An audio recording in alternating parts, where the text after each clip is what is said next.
Gak ada pertanyaan nih, kita lanjut saja. Oke, baik. Bahasa Indonesia sekarang.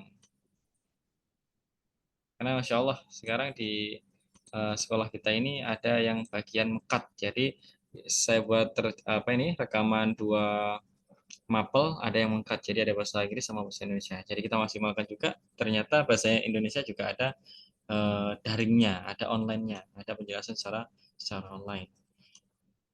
Nah, ini yang kita pelajari kemarin, ya, biografinya Jenderal Sudirman. Lalu kita pelajari faedahnya, keteladanannya, keistimewaannya beliau, dan juga permasalahan yang pernah dihadapi oleh beliau. Ya, nih, cara kita mengambil faedah. Jadi di teks biografi itu yang paling utama adalah kita bisa mengambil faedah, entah itu dari keteladanan apa yang bisa kita contoh dari tokoh-tokoh yang terkenal. Karena biografi kan isinya adalah menjelaskan tentang tokoh yang ada di dalam biografi itu. Teks yang menjelaskan tokoh, tentang riwayatnya, tentang umurnya, atau tentang di mana dia tinggal, di mana dia lahir, seperti apa kehidupannya, dan kita mengambil faedah darinya. Gitu. Mulai dari keteladanan, keistimewaan, dan permasalahan yang pernah dihadapi. Gunanya apa? Keteladanan ya supaya kita bisa mencontoh hal-hal yang baik. Ya, termasuk Jenderal Sudirman, siapa yang tidak kenal dengan beliau? Ya, tentu dengan kita mengambil dari pengalaman beliau, ada yang kita bisa dapatkan, kita pelajari perjuangan beliau melawan Belanda dulunya, terus keistimewaan beliau apa sih sebenarnya sehingga bisa dikenal, ya, sehingga bisa menjadikan teladan orang banyak. Terus bagaimana beliau mengatasi permasalahan yang beliau dapatkan. Nah, barangkali kita juga pernah mengalaminya sehingga kita juga bisa mengambil faedah gimana dari orang-orang yang sudah pernah mengalaminya. Tuh, intinya kita memahami dari pokok informasi dari teksnya. Nah, selanjutnya di sini ada biografi Ki Hajar Dewantara. Siapa ini yang nggak tahu Ki Hajar Dewantara?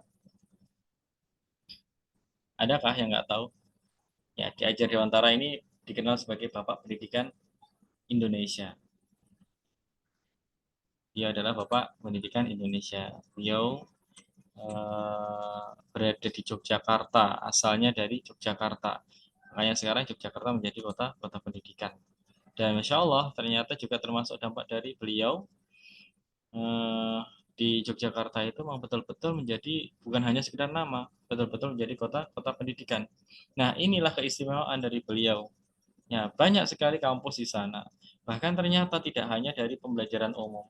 Banyak juga pesantren juga yang ada di sana, pesantren yang sudah mengenal manhaj sunnah ya, ahlus sunnah banyak di sana.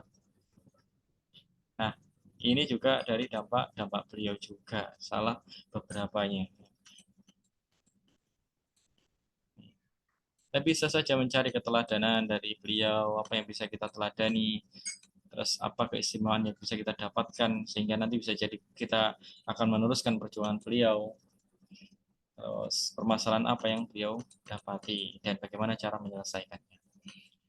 Nah, dari teks tersebut muncullah beberapa hal yang penting yang bisa kita dapatkan informasi penting tentang kelahirannya, pendidikannya, karirnya. Sebenarnya ada tugas di sini yaitu mencari hal-hal penting dari teks teks Ki Hajar Dewantara. Namun sekali lagi di buku ini sudah ada jawabannya. Sebenarnya kita diminta untuk membandingkan.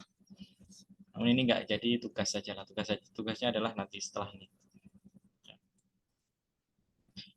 Yang intinya adalah ketika kita menemukan teks biografi yang mengenalkan suatu tokoh yang terkenal, dari teks biografi ini bukan hanya dibaca, tapi kita bisa meneladaninya, mengambil hal-hal yang bagus di dalamnya. Bagaimana cara kita menyikapinya ketika menemukan masalah yang ternyata ada, yang kita dapatkan ternyata sama seperti apa yang didapatkan oleh tokoh tersebut. Nah, bisa menjadi contoh. Ya, karirnya, ya, pernah bekerja di mana saja beliau ada di sini. Keteladanannya sudah kita pelajari kemarin, terus keistimewaan dan permasalahannya. Contohnya, beliau tidak memakai gelar nama kebangsawanannya, padahal beliau keturunan bangsawan. Dikarenakan beliau ingin lebih dekat dengan rakyat secara fisik maupun hati.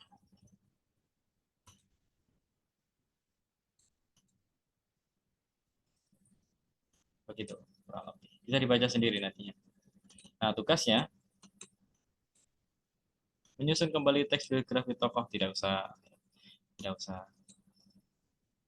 Intinya kalau tugas mengikuti tugas yang ada di buku ini, kalian diminta untuk membuat teks lagi dari hal-hal yang sudah ditulis di atas. Membuat teks. Kita tugasnya ini aja, yaitu memahami biografi dari Mokhtar Lubis. Siapa ini Mokhtar Lubis ini?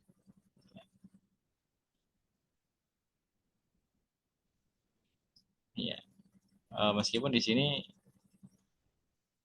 beliau seniman ya, tapi kita cuma memahami, mengambil faedah tentang ini dia, keteladanannya, kira-kira apa yang bisa kita dapatkan, yang kita patut contoh dari beliau, keistimewaan beliau itu apa, dan permasalahan yang pernah dia dapatkan. Ya, belajar memang tidak harus dari orang-orang yang notabene sangat baik, tidak ya. Kadang-kadang kita bisa mempelajari dari orang yang mungkin saja melakukan kesalahan yang banyak. Supaya apa? Supaya kita bisa menghindarinya. Ya. Nomor satu nanti dikerjakan. Terus nomor duanya tidak tidak usah lah ya. Jadi nomor satu saja wis tugasnya. Mungkin itu yang bisa disampaikan kali ini tentang teks biografi yang isinya di dalamnya adalah tentang hal-hal apa saja yang berkaitan dengan tokoh, biasanya tokoh terkenal, ya, biasanya tokoh terkenal. Bismillah, insyaallah ta'ala kita akan lanjutkan di pertemuan yang mendatang. Barangkali ada pertanyaan satu atau dua. Kalau tidak, kita selesaikan, cukupkan sampai di sini saja.